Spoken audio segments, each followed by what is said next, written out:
Assalamualaikum warahmatullahi wabarakatuh. Selamat berjumpa lagi anak sekalian di mapel ilmu pengetahuan alam. Pada hari ini kita akan melanjutkan dan memasuki bab yang kedua, yaitu tentang klasifikasi makhluk hidup. Sebelum kita awali KBM pada hari ini, terlebih dahulu mari kita awali dengan membaca basmalah bersama-sama. Bismillahirrahmanirrahim. Anak kalian, pada hari ini kita akan bahas bab yang kedua tentang klasifikasi makhluk hidup. Perhatikan pada peta konsep materi klasifikasi makhluk hidup. Yang pertama, nanti akan kita bahas pengertian, tujuan, dan manfaat klasifikasi makhluk hidup. Kemudian yang kedua, nanti akan kita bahas tentang dasar klasifikasi makhluk hidup. Yang ketiga, konsep yang ketiga, yaitu kita akan baca tentang tingkatan takson makhluk hidup. Dan yang keempat, kita akan bahas tentang klasifikasi 5 kingdom atau kerajaan. Oleh karena itu, karena banyaknya materi, tentu saja karena waktu kita hanya bisa membahas 2 poin yang harus kita bahas pada hari ini.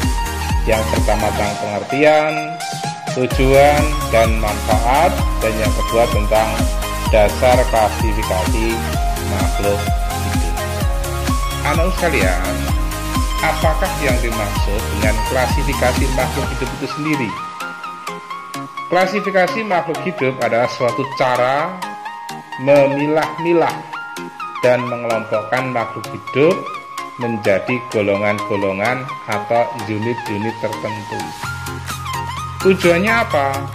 Yang pertama, mendeskripsikan ciri-ciri makhluk hidup untuk membedakan tiap-tiap jenis agar mudah dikenal.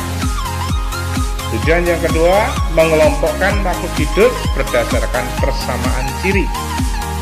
Tujuan yang ketiga, mengetahui hubungan kekerabatan antar makhluk hidup. Sedangkan tujuan yang keempat, mempelajari evolusi makhluk hidup atas dasar kekerabatannya. Anak sekalian, manfaatnya apa? Manfaat yang pertama, mendeskripsikan ciri-ciri makhluk hidup untuk membedakan tiap-tiap jenis agar mudah dikenal. Manfaat yang kedua, mengelompokkan makhluk hidup berdasarkan persamaan ciri. Manfaat yang ketiga, mengetahui hubungan kekerabatan antar makhluk hidup. Manfaat yang keempat, mempelajari evolusi makhluk hidup atas dasar kekerabatannya. Anu sekalian, kita akan masuk mengenai ciri-ciri dan karakteristik makhluk hidup itu sendiri. Ciri yang pertama, bergerak. Makhluk hidup melakukan pergerakan agar dapat berpindah posisi atau menunjang proses kehidupan. Anu sekalian, yang kedua, mengalami pertumbuhan dan perkembangan. Makhluk hidup akan menunjukkan ciri pertumbuhan dan perkembangan. Ciri yang ketiga, membutuhkan nutrisi atau makanan dan minuman. Nutrisi yang dibutuhkan oleh makhluk hidup untuk tumbuh dan berkembang.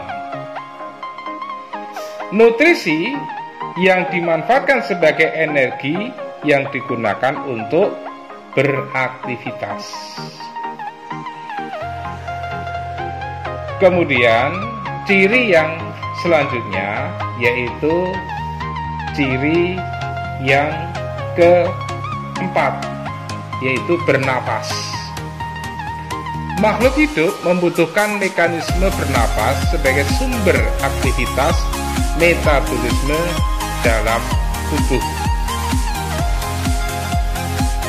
Kemudian ciri yang kelima, menyesuaikan diri. Makhluk hidup memiliki kemampuan untuk mempertahankan diri di lingkungannya.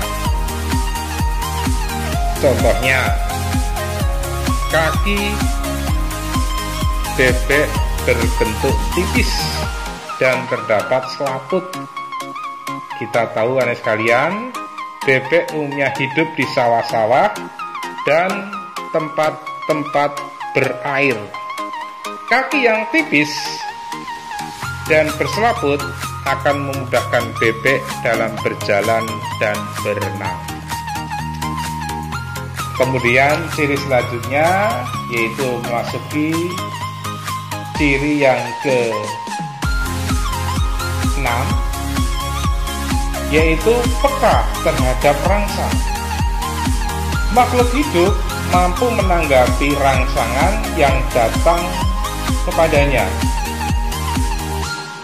Tumbuhan menanggapi rangsangan dengan melakukan gerakan seperti daun tumbuhan putri malu yang akan menguncup jika diberi rangsang sentuhan. Kemudian ciri yang terakhir, berkembang biak. Makhluk hidup memiliki kemampuan melanjutkan keturunan melalui fungsi reproduksi. Anu sekalian, mari kita lihat tahap klasifikasi makhluk hidup. Ada 3 tahapan yang dilakukan. Yang pertama, tahap identifikasi atau tahap pencanderaan, merupakan tahapan pengamatan makhluk hidup yang akan diklasifikasi. Pengamatan yang dilakukan meliputi ciri-ciri, sifat, dan karakteristik makhluk hidup tersebut. Tahapan yang ketiga, tahap pengelompokan. Maksudnya, bentuk pengelompokan dalam unit takson digambar dalam tingkatan klasifikasi berikut. Anu sekalian, dalam pengelompokan klasifikasi tersebut ini dibagi menjadi 5. Yang A, 2 atau lebih spesies. Kemudian yang B, beberapa jenis-jenis yang memiliki ciri-ciri tertentu. Kemudian yang C, beberapa famili dengan ciri tertentu. Dan yang D, beberapa ordo dengan ciri tertentu. Dan yang E, beberapa kelas dengan ciri tertentu. Nanti bisa Anda buka di buku paket atau di buku referensi bahan ajar ilmu pengetahuan alam. Di situ akan lengkap. Anda bisa mempelajari dengan seksama, karena ini hanya kita singkatkan karena waktu yang terlalu singkat. Kemudian tahapan yang terakhir, tahapan pemberian nama. Maksudnya setelah dikelompokkan dalam unit takson, maka langkah selanjutnya memberi nama spesies. Tujuannya apa? Tujuannya untuk mempermudah untuk mengenali makhluk hidup tersebut. Anu sekalian, mungkin karena waktu yang terlalu singkat, 2 poin ini yang hanya kita sampaikan.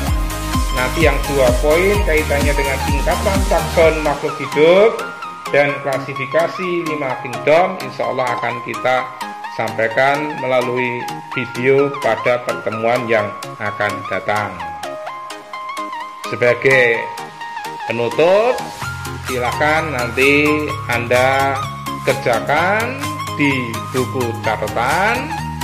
Ada 5 pertanyaan. Yang pertama, apakah yang dimaksud dengan klasifikasi makhluk hidup? Yang kedua, apa tujuan mempelajari klasifikasi makhluk hidup? Yang ketiga, apa manfaat mempelajari klasifikasi makhluk hidup? Yang keempat, sebutkan ciri-ciri dan karakteristik makhluk hidup. Dan yang terakhir, sebutkan tahapan klasifikasi makhluk hidup. Silakan nanti soal ditulis di buku catatan, kemudian dijawab. Setelah itu Anda kirim melalui via WA Bapak. Kita batasi waktunya, paling tidak sore itu sudah terkirim melalui via WA Bapak. Itu aja dari kami, dan insya Allah kita akan bertemu di pertemuan yang akan datang. Dan mari kita tutup bersama dengan baca hamdalah.